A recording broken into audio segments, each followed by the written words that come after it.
Please, tumayo ka na. Tumayo ka na, pinagtitinginan na tayo ng mga tao. Wala akong pakialam. Kahit pagtinginan nila tayo, wala akong pakialam sa sasabihin nila.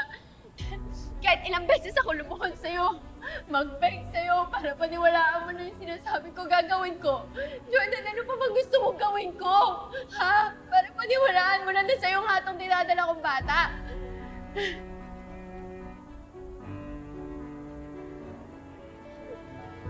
Gusto mo maniwala ako? Maniniwala lang ako sa sinasabi mo if there's hard evidence to prove it. Ano ibig mo sabihin? Isa lang naman ang paraan dyan eh. Paternity test. Magpa-paternity test tayo.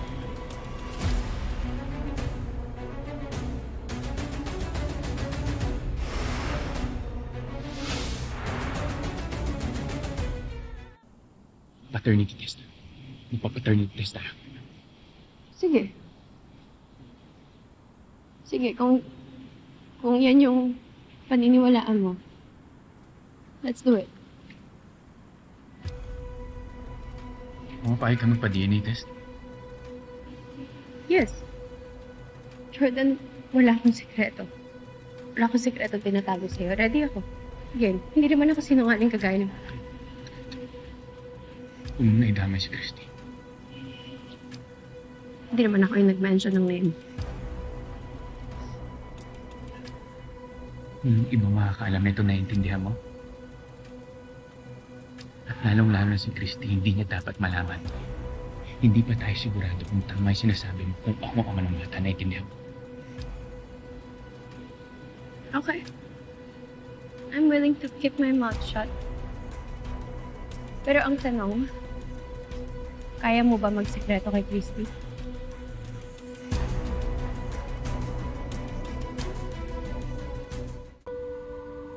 Alam mo, naninibago ako sa'yo. Lagi ka namang focus sa trabaho pero now, you seem distracted. Ano nangyari? Problema ka ba?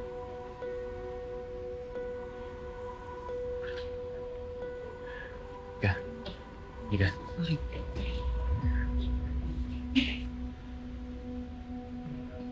Ano?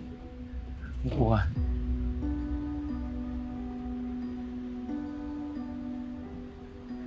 Siya si Shaira buntis. Ha? Tapos ang sabi niya ako daw yung ama.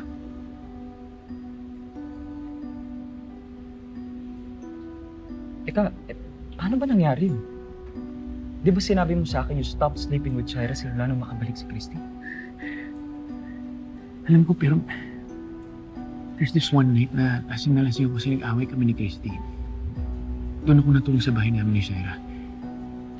Pero wala kasi akong maalala nung gabing yun. Pero oo, posible siguro na may nangyari sa amin. Hindi ko na alam, tol. Alam ba ito ng asawa mo? Hindi ko ito pwedeng sabihin sa kanya hanggang hindi ko napapatunayan na ako nga yung ama ng batang yun. Hindi siya ginadjudge ko si Shaira. Ano kung sino bang lalaking ipinapasok niya doon nung simula nang wala ako? Hindi naman natin alam eh. Ilang months na buti si Shaira? 2 months daw. 2 months na daw siyang buntis. Bakit? Wala. Curious lang ako.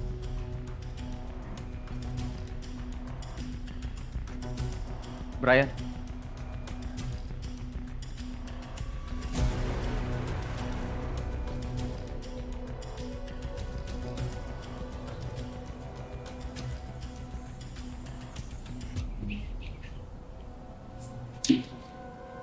Bakit mo ba ako pinapunta dito, Jeff?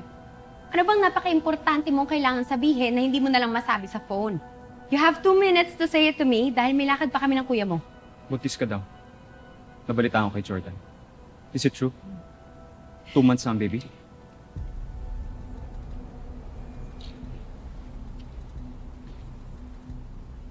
Ano ba to, Jeff? Interrogation?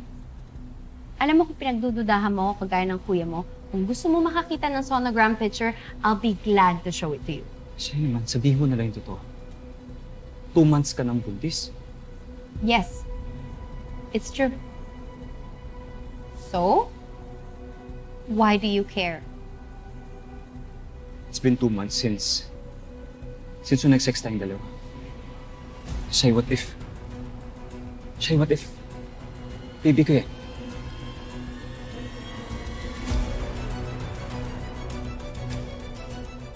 Hindi ako pwede magkamali. 2 months ago since yung nag-sex tayong dalawa. Posibleng ano? Na ikaw yung tatay ng baby ko.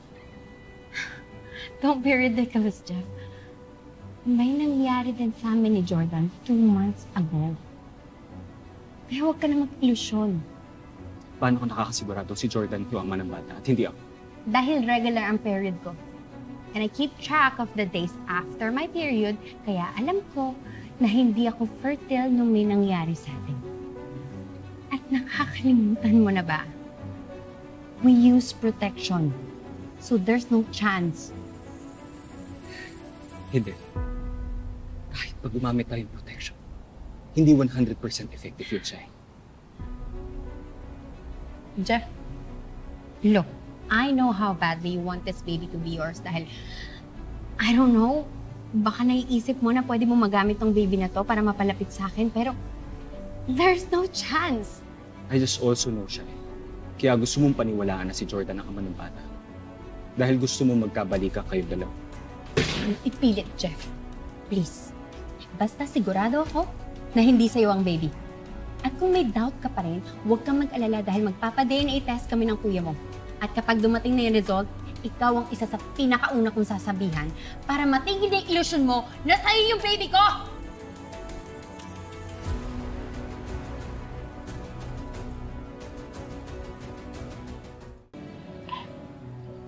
Kumain ka mo.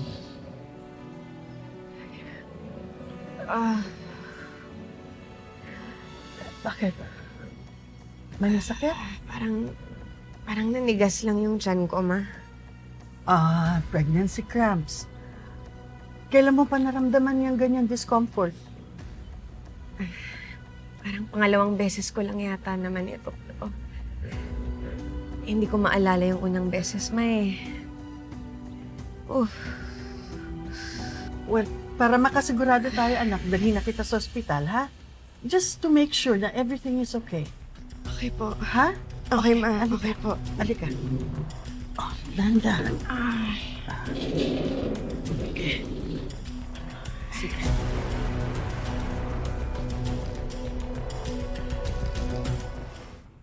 Dapat sa ibang lab na lang tayo napunta. Hindi maganda yung experience ko dito.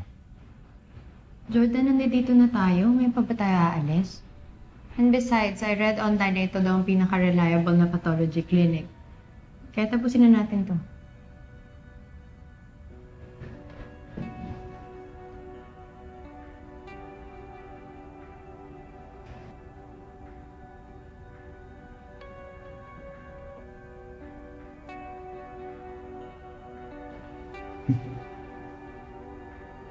Bakit? May problema ba? I'm sorry po, ma'am. Ma'am, tama po ba yung name na isinulat ng staff sa info sheet? Mrs. Manansala? Yes. Mrs. Shaira Manansala. Anyway, ma'am, I'm here po to get your samples para sa paternity test. Alam kong kilala mo ang binan ko. And I trust that you will be discreet about this at hindi ito makakarating sa kanila. Siguraduhin mo rin na hindi ka maglalabas ng peking resulta.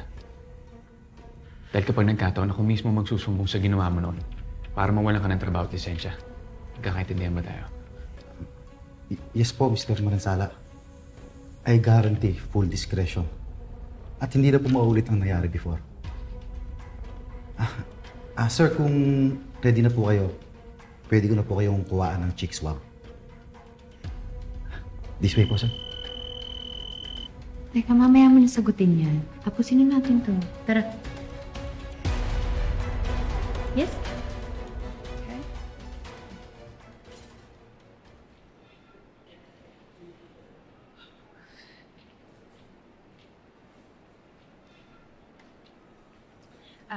Doc, saan niyo po ako dadalhin? We will take you sa obstetrics department for an ultrasound para ma-determine natin kung may serious problem associated with your pregnancy cramps. Tinawagan mo na ba si Jordan? Tinatawagan ko po siya kanina ma, pero wala pa pong sagot. Okay. I-text mo na lang para malaman niya kung sinasan ka at kung ano nangyari sa'yo. Okay po.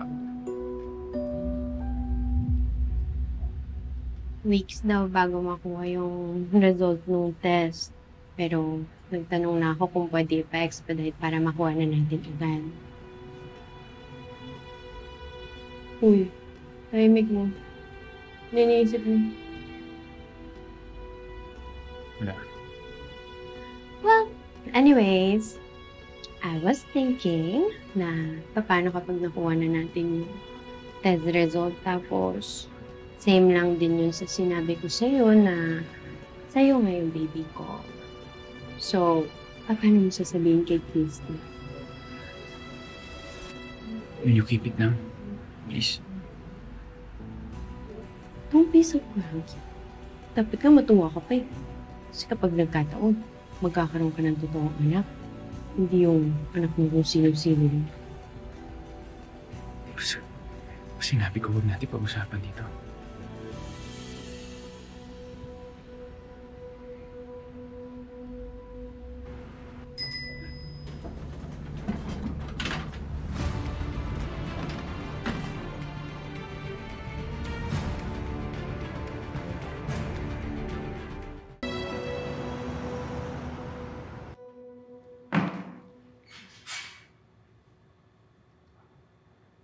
Ma'am, sir, parito na po ang resulta ng paternity test ninyo.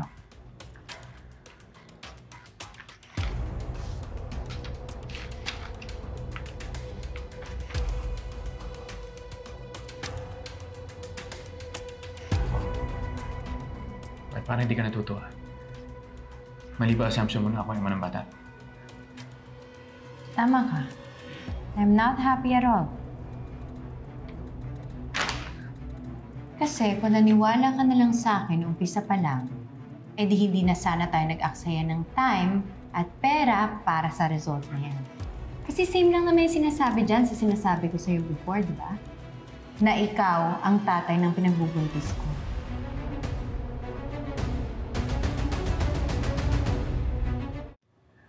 Sigurado ka ba dito? Baka mamaya, hindi rin naman to pare sa resulta ng mga nasa computer records niyo.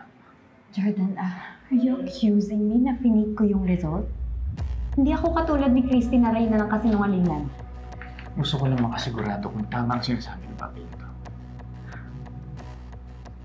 Sir, dinouble check ko po yung mabuti bago ko i-release ang result.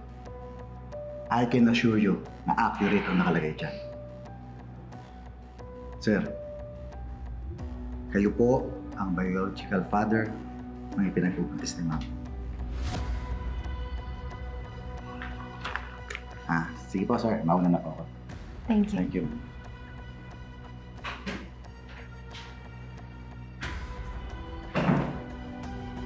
Jordan, we should be happy and celebrating. Tingnan mo, magkaka-baby na tayo. Magiging tatay ka na.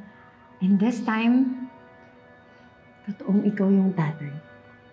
Hindi yung souvenir na isang rebelding nakabuntis kay Christy.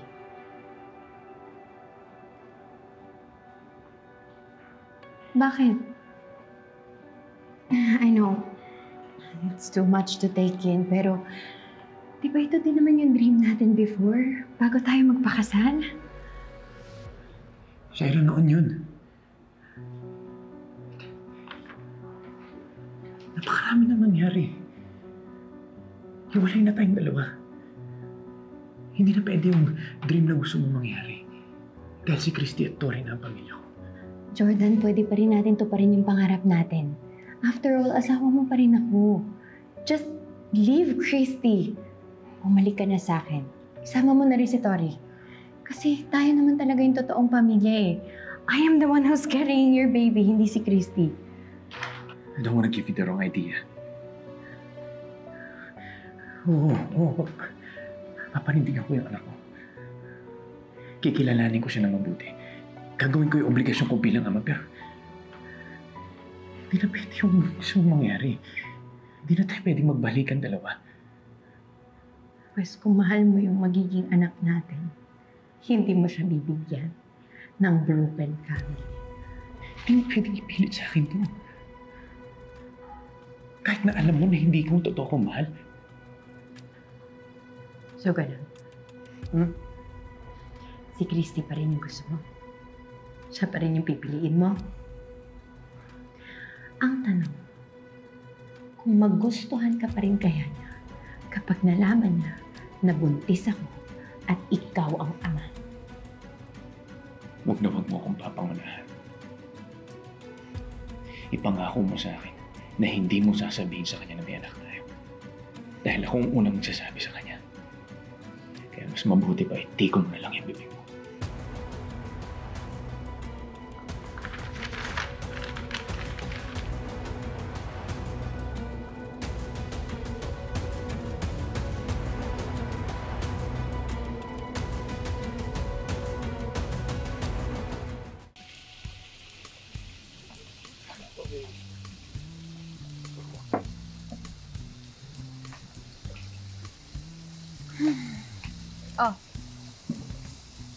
Oh, buksan mo. Siguro naman ngayon maniniwala ka na.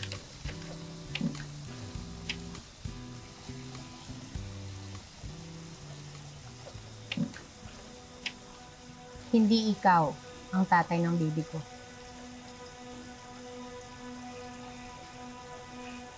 To be honest, nalaman kong buntis ka.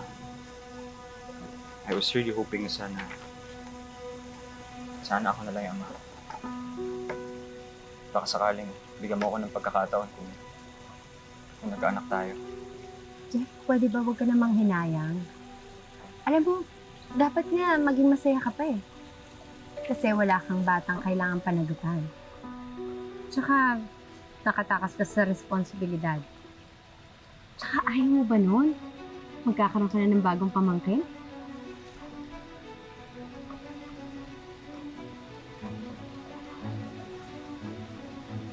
Hindi ako takot sa responsibilidad, Shai. Handa ako magkaroon ng pamilya basta kasama kita.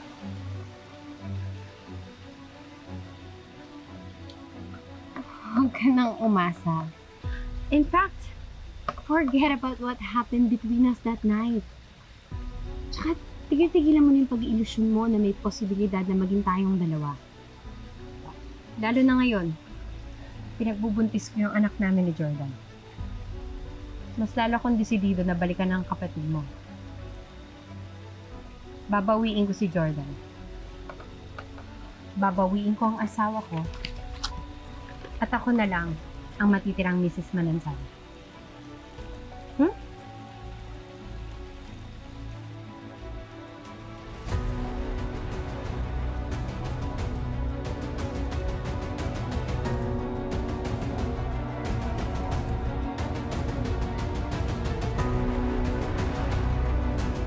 Lang talaga ng positive match si Jordan at ang baby ko.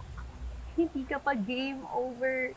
Kumbaga sa contest, wild card ka. Pwede mo pang agawin kay Christy ang grand prize. Alam mo, I'm just so glad na hindi ko sinunod yung advice mo na i-let go si Jordan. At least na meron pa rin akong fighting chance dahil dito sa baby ko. I just really wish na maging way ito para maging okay yung relationship ni Jordan. Still a long way kasi hanggang ngayon, ni-insist pa rin ni Jordan na si Christy yung gusto niya. Pero alam mo, eventually, marirealize niya din na kami talagang dalawang nababagay sa isa't isa at kami talaga ang totoo niyang pamilya. I agree. Feeling ko, girl, konting push na lang mababawi mo ni asawa mo. I mean, bakit pa siya mag-stay sa Christy na yun, di ba? Na inasawa at inanaka ng ibang lalaki. Eh, nandiyan ka naman. Who loves him so much at higit sa lahat, totoong anak niya ang dinadala mo. Di ba?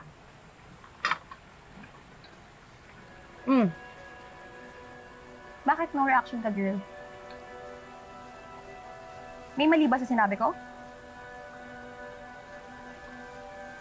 But you said it yourself, right?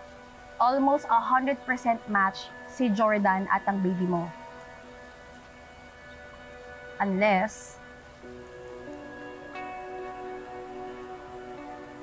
Shai, may hindi ka ba sinasabi sa akin? Wala. Alam mo, napapraning ka lang. Kung hindi ako praning, bakit hindi ka makatingin sa akin?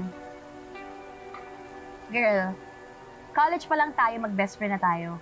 I know when you're hiding something. Makaka-hurt naman ng feelings to sa Shaira eh. After all that I've done for you. Wala nga, Leslie. Nako, sabihin mo na. I know that you're hiding something from me. Come on, spill it. Shaira! Hoy! Fine. But promise me that this secret will stay between us. Ano ka ba? Siyempre, no? You can trust me 100%.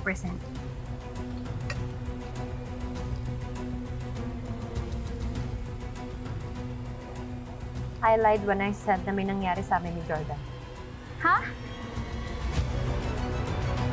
I know that you're hiding something from me. Come on, spill it.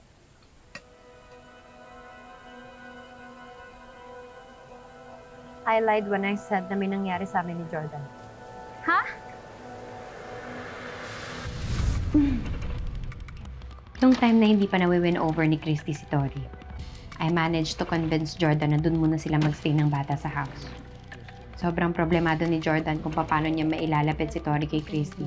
Kaya uminom siya that night. He had too much to drink kaya nalasing siya. Kaya tama lang na dito ka matulog. Sa tabi ko.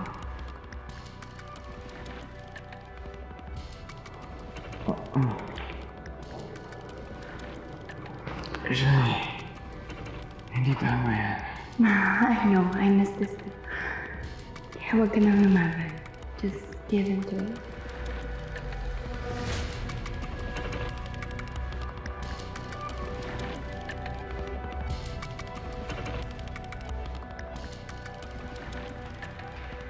Jordan? Jordan? Han? Han, gising! You can't do this to me. Jordan? Unbelievable.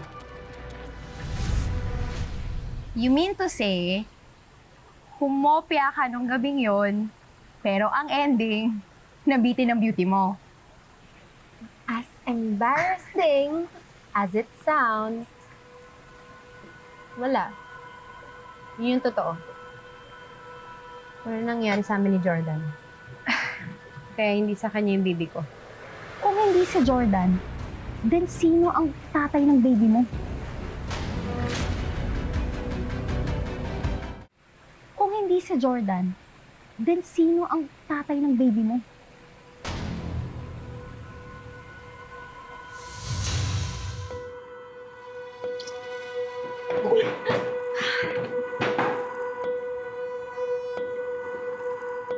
Shai, Jeff is the only guy that I slept with. Kaya sigurado ako na sa kanya tong baby. Bakit iba yung lumabas sa test result? How come it showed na positive match si Jordan at ang baby mo? Kinuntsaba mo ba yung medtech? Dinayo mo ba yung test result? I didn't have to. Wait, di ko gets. To be honest, Leslie, nung i-challenge ako ni Jordan na magpa-DNA test, nag-yes lang naman ako para i-call yung bluff niya eh. Pero yung totoo, kinakabahan pa rin ako kasi wala nga nangyari sa amin.